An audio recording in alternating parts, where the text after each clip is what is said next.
Hello and good afternoon. Hello, is this Arrow? Yes, it is. This must be Aaron, whose name is almost like an arrow. Yes, and I hope I pronounced your name right. Absolutely you did. Absolutely you did. How are you doing today, sir? I'm doing great. I'm just trying to beat the heat out here in California. Where are you at? Oh, I'm in Carolina. We're right now, God, you're going to be a little jealous. We're hitting at 89 right now, but I know what you guys have got out there. Oh, yeah, it's brutal. It's going to be well into the hundreds today. So. Wow. Well, let's try to cool things off by talking about this song, Bahia Sunshine. And I want to start it off by, is there a connection to the Bahia faith? Because I'm feeling something in this song. Well, the thing about the title is Bahia is... Yeah, it was a little girl that I knew when I was like 5 years old. She used to live down the street from me, and her name was Bahia. And I always loved the name, thought it was really pretty. And I just tagged the word sunshine at the end just to kind of give it a little visibility of, like imagery, I guess, So that's where the title came from. It just was a name that I liked. And then I discovered that it was an actual place in Brazil. Yeah. And didn't know that, but I didn't know that there was a Bahia faith as well. So I'm learning all these things about this title that I really knew nothing about. Well, cool. I looked up the word, and its whole entire definition is about togetherness, unity, no judgment, all people welcome. Well, then that just gives it a whole new meaning, doesn't it? Oh yeah, especially when you're talking about the sunshine, and so that's why my interpretation right away was, I totally get what this song is about. All right, then. Well, that's the beauty of music, man, is that you can really just kind of, take it for how it hits you, and that's the meaning to you, So that's the beauty of it. Bringing the song together, it's got such a global approach to it. In other words, it could fit into any country at any time and be welcomed. You think? I hope so. Yeah, I feel it. I feel it. Most artists, when they, I would imagine when you're writing a song, you're not thinking of anything but just, you're in the moment and trying to create something that you can live with and be proud of and hopefully want to share with people. And then when it comes out in the end, when I hear things like that, like what you just mentioned, it just makes it all worth it, man. That's cool. Yeah, because it's one of those songs that, 10, 15 years from now, maybe even 20 years, people are still they're going to go Amazon and look for your name, and that song's going to come up, and it's going to put them in that new place. Yeah, that's cool. You're making my day right now. Well, see, that's what I love about today's modern day music is the fact that people know where to go get it. We just need to guide them to that area to where once they find it, now they've got to support it and the other songs that go with it. Very true. And that's, the main reason why I'm doing these interviews now, just trying to get the word out there. It's really difficult to get ears on new music, whether you're Paul McCartney or an unknown artist like myself. And, I use Paul McCartney as a reference because I remember he came out with another solo record a few years back. Mm-hmm. And it flew right under the radar. This is Paul McCartney, a Beatle you're talking about, one of the greatest songwriters of all time. And, you barely even hear about any new music from the guy. So it's just... It's incredible that there's so much music out there, but it's just very difficult to get to the good stuff. And to find it. That's the thing about it, because people are very quick to put it up on TikTok. Now you're starting to see music on Threads. I mean, it's amazing how people will quickly move something when they fall in love with it. Yeah, very true. Very true. Have you joined Threads yet? No, and I don't think I will. Okay. Honestly, to be honest with you, social media is a necessary evil in the music business or in any business nowadays. And if I didn't have to use it, I probably wouldn't use it at all, to tell you the truth. I'm totally with you, because that's the thing about it. It's like, even as a mobile entertainer, I'm trying to figure out, where are the people? Then I've got to go be with the people, even though I don't want to be with them on a social media network. I've still got to be there. Right. Yeah. I was going to say those that inspired you to become that musician. I mean, your journey, it needs to be shared. It's like it really belongs on the inside sleeve of an album. Wow, that's cool. I never thought of it that way. Yeah. I don't know what the question was going to be, but yeah, it's thought-provoking right there. Well, and that's the thing about the one thing that I love to do is I'd like to, it's what I feel in that moment of now. I'm such a stream thinker, so sometimes it won't be a question. Sometimes it'll be just like, look, this is what I'm feeling. This is what I felt. I took notes while I was listening to it. Yeah. I mean, I don't know so much about like how interesting my journey is as a musician. I mean, the most interesting thing that I can come up with in my journey is that I got to get in one of my favorite bands of all time. So, as a bass player. So when being a fan of the band Y&T when I was a kid, and then having the posters on the walls, it's everything of the makings of the Marky Mark movie Rockstar. So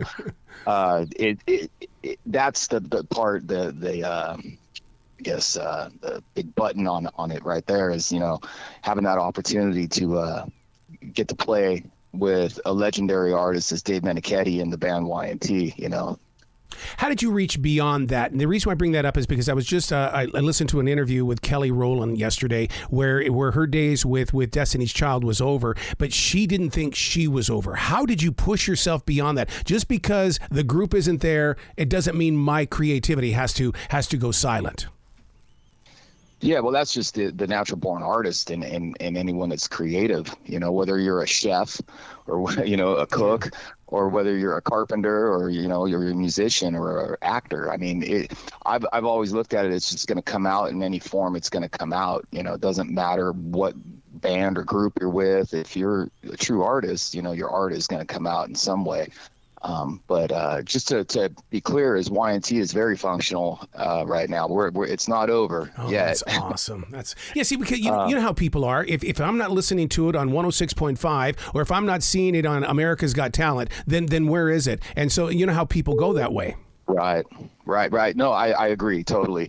Lucky for the band Y&T is we do have a built-in fan base. It's been around 50 years. Yes. The band is coming up on its 50th anniversary in 2024. We'll be out touring.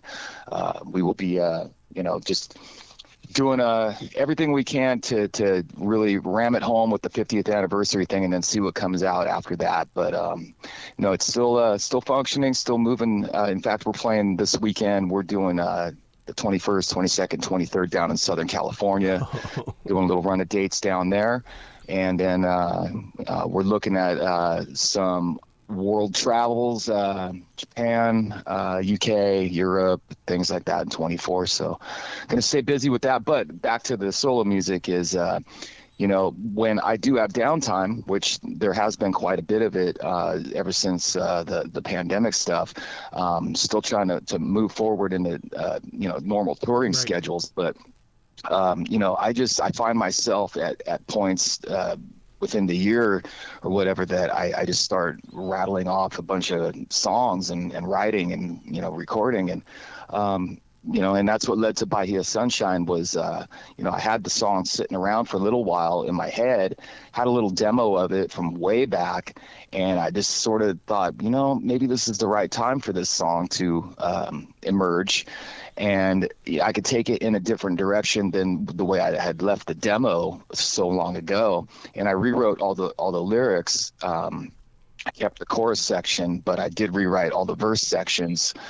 And so the way it came out, I'm proud of it. I think it's cool. When you bring in new lyrics, do you have to give yourself permission to accept them? Because we're all perfectionists and we're all very strict at making sure, no, this has got to stay to the original scene. But I love the idea because I've been known for that as well, to go in there and scratch out different areas of a song and say, no, I'm feeling something else in this moment. Yeah, I think some of the best songs have been rewritten. Yeah. As in, sometimes, hey, don't get me wrong. I know that there's songs that have been, Prince, for one, has been known to just without a pen and paper and write a hit song in one pass. But there's many songs that have been written and rewritten a few times over to perfect it or bring it a little closer to the, idea of what the artist was trying to achieve. And I think that's what I was doing with Bahia Sunshine was, the lyrics that I had for the song prior on a demo just didn't go with the way I was feeling today, and so it inspired me to take a look where I am at the moment again and recreate it in a way that makes sense to me in my own world.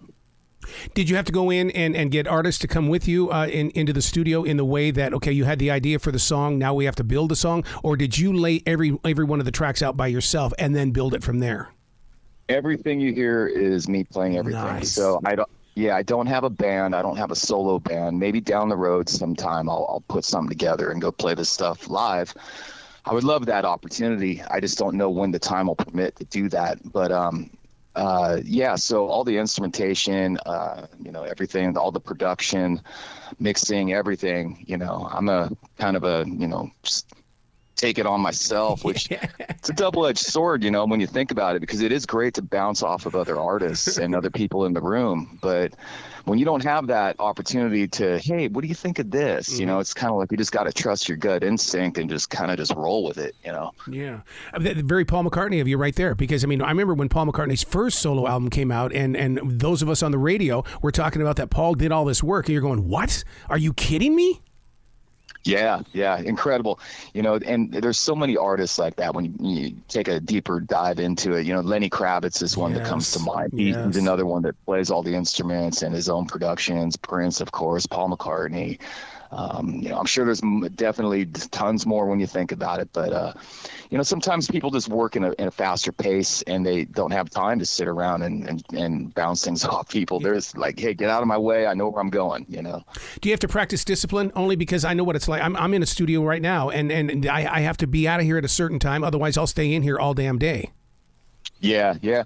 Well, I feel with music, writing music, if the ideas are flowing, don't stop it. Yeah. Why put a cap on it? And I'll find myself in the studio for 10 to 12 hours in a day. I won't eat. I won't even go to the bathroom. Just keep on rolling, So what do you, when you're in the studio, are you looking out any windows? Because like right now, I'm overlooking a forest here in South Charlotte, North Carolina. I'm 23 feet above the forest floor. Deer walk by all the time. Hawks are out there and all that kind of stuff. What do you use as an inspiration?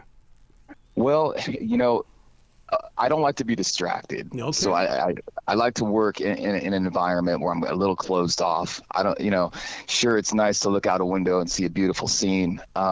If I had that, I'd probably, have the window open, but, but no, I like to just really get focused into what I'm there to do. Yeah. But yeah, I'm sure that could be inspiring to be in a nice place, That's like Neil Young's. Have you seen his studio where it's out there in that it's a barn, but the whole backside of it doesn't exist anymore? But he thought, I'm just going to write music and produce music in this barn because I just feel something. Yeah. Well, if that's the where you feel it, I've always said it's like having your antenna up, when you've got the antenna up and you're receiving stuff, go with it, roll with it. So it sounds like that's what Neil did there. Yeah. Is there a certain place that you've traveled to in all your years in the way of going, okay, I know I'm going back to this city and I know that when I go there and I sit in this place, something's going to come to me?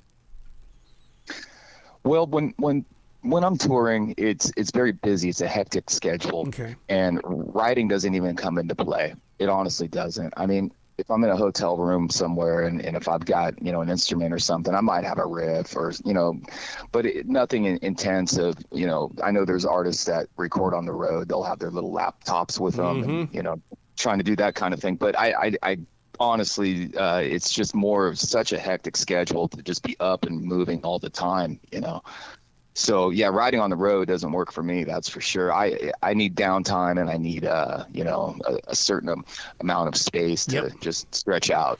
Oh, I can so relate with that. I write about that all the time. All I want is space. I need space. What are you going to do to get the space? Okay, I'm going to figure it out. So I defrag those questions and just keep asking them. I need to find space. Well, find it. What's in your way?